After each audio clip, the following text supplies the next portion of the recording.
மனோகர்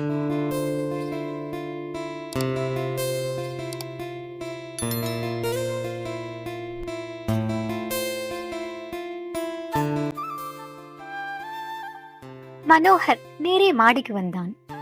மனதில் ஏதேதோ கேள்விகள். சாருமதி சொன்னதின் பொருள் என்ன? யார் அந்த சுமா? அவளை ஏன் நான் மணந்திருக்க வேண்டும்?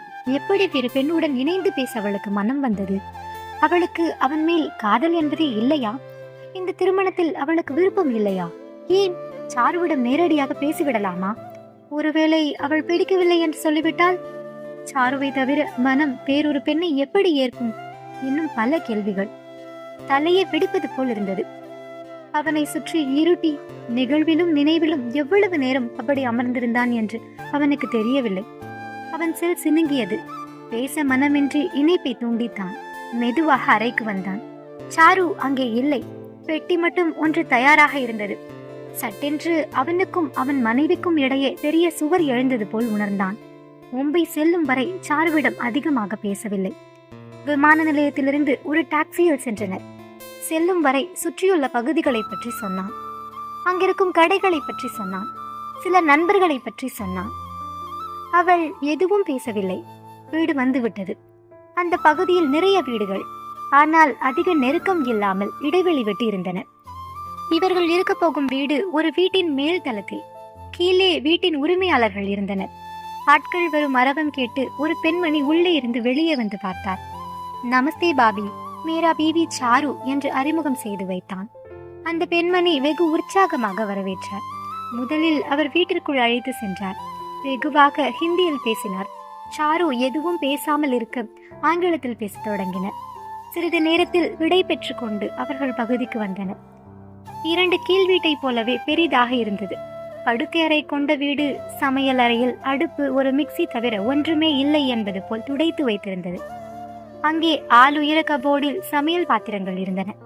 நிறைய பாத்திரங்கள் இல்லை என்றாலும் இவர்கள் இருவருக்கு சமைக்க அது போதுமானது. அடுப்புக்கு மேல் இருந்த கபோர்டில் டீ, சர்க்கரை, 1-2 பொட்டலங்கள் தவிர எதுவும் இல்லை. ஹால் பெரிதாகவே இருந்தது. டைனிங் ஹால் மற்றும் ஹால் சேர்ந்தாற் போல் கட்டியிருக்க வேண்டும். அந்த பெரிய அறையின் மறுபுறம் 3 கதவுகள். 2 படுக்கை அறை, மற்றொன்று ஒரு சிறிய பால்கனி. பாதுகாப்பிற்காக முற்றிலும் கிரில் போடப்பட்டிருந்தது. ஒரு படுக்கை அறையில் கட்டில், மெத்தையும் இருந்தன. மற்றொன்று காலியாக இருந்தது.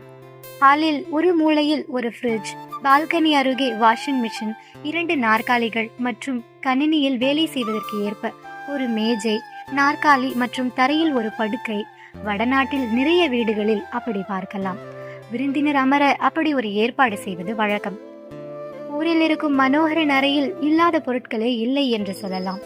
அவன் அறையில் இருக்கும் பொருட்களில் பாதி கூட இந்த மொத்த வீட்டில் இல்லை. சாருமதிக்கு ஆச்சரியமாக இருந்தது. மனோகர் நன்றாகவே சம்பாதிக்கிறான் என்பது அவளுக்கு தெரியும். அப்படி இருக்க அவன் அத்தியாவசியமானதை தவிர வேறொன்றும் வாங்கி குவிக்கவில்லை. இன்னும் சொல்ல போனால் தேவைகளை சுருக்கி கொண்டிருக்கிறான். இதை அவனிடம் சொல்லலாமா என்று யோசித்தாள். அவளிடம் அவன் நாள் முழுவதும் இயல்பாய் பேசவில்லை. இப்போது வேண்டாம் என்று நினைத்தாள். பெட்டிகளை படுக்கை அறையில் வைத்துவிட்டு வந்தவன், உனக்கு களைப்பு இல்லை என்றால் சமைக்க பொருட்கள் வாங்கி வரலாம். அரிசியை தவிர வீட்டில் ஒன்றும் இல்லை.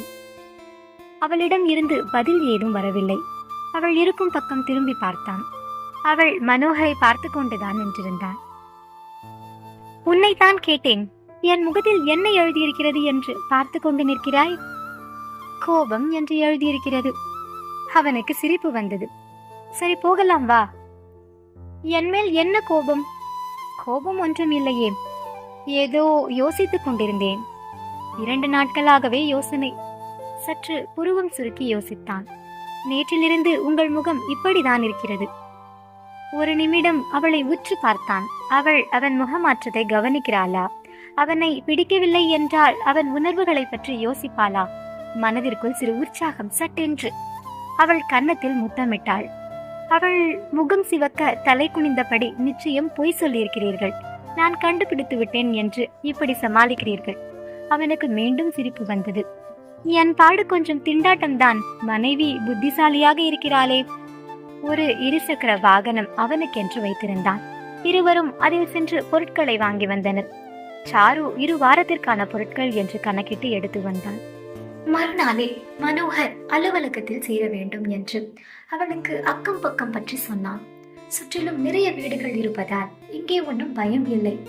ஹவுஸ் ஓனர் அதிகம் என்னிடம் பேசியதில்லை என்றாலும் ஏதேனும் கேட்டால் செய்வார்கள். உடன் வேலை செய்பவர்கள் குடும்பம் இங்கே 2-3 இருக்கின்றது. அவர்கள் யாரும் தமிழ்நாட்டை சேர்ந்தவர்கள் இல்லை. நாளை மாலை நண்பர் ஒருவர் வீட்டில் நம்மை அழைத்திருக்கிறார்கள். அங்கே சென்றால் உனக்கு யாரேனும் பழக கிடைக்கலாம். பேசியவாறே சமையல் பொருட்களை அடுக்க அவளுக்கு உதவி செய்தான்.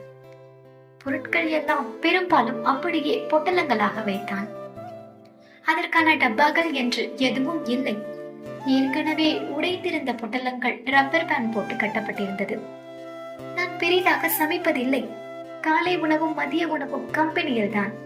இரவு மட்டும் எப்போதாவது சமைப்பேன். அன்று சுதா அன்னை வீட்டில் சமைக்க தெரியும் என்றீர்கள். பாத்திரங்களை வெளியே எடுத்துக் கொண்டிருந்தேன். இப்போதும் சமைப்பதில்லை என்று நான் சொன்னேன் என்று அவளை உரைத்தான். பெரும்பாலும் நேரம் கிடைப்பதில்லை. பணிகளை முடித்துவிட்டு வரும் போதே களைப்பாய் இருக்கும். சமைக்க தோன்றாது. எப்போதாவது நேரம் கிடைக்கும் போது சமைப்பேன். அவள் சிரித்துக் கொண்டு, சமைக்கவே நேரம் இல்லை என்றால் வீட்டை எல்லாம் எப்படி சுத்தம் செய்வீர்கள்? நான் என்ன சிறு பிள்ளையா? எல்லாவற்றையும் கண்ட இடத்தில் வீசி விளையாட? வீட்டுக்கு வருவதே தூங்க மட்டும்தான். பெரிதாக சுத்தம் செய்ய எதுவும் இருக்காது. வாரம் ஒரு முறை பெருக்கி துடைத்தால் போதும். சாரு ஆச்சரியமாய் பார்த்தாள். துடைப்பத்தை எடுத்து பெருக்குவதா? விஜயாவின் மகன் என்ன? எதுவும் எனக்கு கொம்பு முளைத்து விட்டதா? முளைத்தாலும் முளைத்திருக்கும். கனம் பொருந்திய திருமதி விஜயாவின் புதல்வன் இது போன்ற வேலைகள் செய்தால் கொம்பு முளைக்க வேண்டாமா என்றவாறு மேடையை சுத்தம் செய்ய தொடங்கினான். மனோகர் அவள் காதை பிடித்து திருகி, கொஞ்சம் கூட உனக்கு பயமில்லை? பயமா? யாரிடம்? அவன் இன்னும் அவள் காதை விடவில்லை. விடுங்கள் மனோ. இப்போது அவன் ஆச்சரியமாக பார்த்தான். என்ன மனோவா? ஓ சாரி, தெரியாமல் சொல்லிவிட்டேன். சாரி எல்லாம் எதற்கு? நீ எப்படி வேண்டுமானாலும் கூப்பிடு. எனக்கு ஒன்றும் இல்லை. ஊரில் இருந்தவரை பேச தெரியாத பிள்ளை போல் இருந்தால் இப்போது பார். உங்களுக்கு எப்படி இருக்க வேண்டும்? எது பிடித்திருக்கிறது? சற்று யோசித்து விட்டு, இப்படி இருப்பதுதான் நன்றாக இருக்கிறது. இதை மறந்துவிட்டேன் பார். வீட்டில் டிவி இல்லை. நான் பார்ப்பதில்லை என்று அது பற்றி நினைக்கவில்லை. லேப்டாப்பில் படம் பார்ப்பதோடு சரி. உனக்கு போர் அடித்தால் ஏதாவது பார். கொஞ்சம் படங்கள் அதிலேயே இருக்கிறது. இன்னும் கொஞ்சம் சீடிகள் அந்த மேஜையில் இருக்கிறது என்று லேப்டாப்பை எடுத்து வந்து ஏதோ செய்ய தொடங்கினான். நாளை காலை மதியம் என்ன செய்யட்டும்? லஞ்ச் பாக்ஸ் கூட இருக்கிறது என்றவாறு அவன் அருகில் வந்து அமர்ந்தாள். ஏதாவது சிம்பிளாக செய். மதிய உணவிற்கு நான் வீட்டிற்கே வந்து விடுவேன். சூப்பர். அப்போது காலையில் பால் காய்ச்சி விளக்கேற்றி விட்டு பொங்கலுக்கும் சட்னியும் செய்து விடுகிறேன். மதியத்திற்கு பிறகு சமைத்துக் கொள்கிறேன். அவளிடம் இருந்த சில படங்களை காட்டினான். எல்லாம் விருதுகள் வென்ற படங்கள். சிலவற்றை வரிசைப்படுத்தி வைத்திருந்தான். முதலில் இவைகளை பார், மிகவும் சிறந்த படங்கள். கடைசியாக இருக்கும் படங்கள் எல்லாம் சற்று வன்முறை கலந்த படங்கள். இடையில் இருப்பது அறிவியல் புனைக்கதைகள் என்றான். ஏற்கனவே கடையில் வாங்கி வந்திருந்த உணவை சூடு பண்ணி சாப்பிட்டார்கள். மறுநாளில் அவன் பணிக்கு செல்வது வழக்கமானது. மதியம் வரை கொஞ்சம் வேலை இருந்தாலும் மதியத்திற்கு பிறகு செய்ய ஒன்றும் இல்லாமல் புது ஊரில் தனியே செல்ல மனம் இல்லாமல் ஏதாவது படங்களை பார்ப்பாள் சாருமதி. படங்கள் எல்லாம் யதார்த்தமாக இருக்க வேண்டும் என்று கஷ்டங்களையும் கண்ணீரையும் அளவுக்கு அதிகமாக காட்டியிருந்தார்கள். அவளுக்கு அழுகை நிறுத்த படம் என்றாலே பிடிக்காது. அதை அவனிடம் சொல்லவும் மறுநாள் வேறு சில படங்களையும் புத்தகங்களையும் வாங்கி வந்தான். மதிய வேளையில் தினமும் படம் பார்ப்பது, புத்தகம் படிப்பது என்று கொஞ்சம் மந்தமாக இருந்தாலும் மாலையில் வீடு வந்ததும் இருவரும் எங்காவது சுற்ற கிளம்பி விடுவார்கள். இடையில் ஒரு நாள் மும்பை நகர்ப்புறம் முழுவதும் சுற்றினார்கள். நண்பர் ஒருவர் வெற்றிக்கு அழைத்து சென்றார். அங்கே வேறு நண்பர்களும் வந்திருந்தனர்.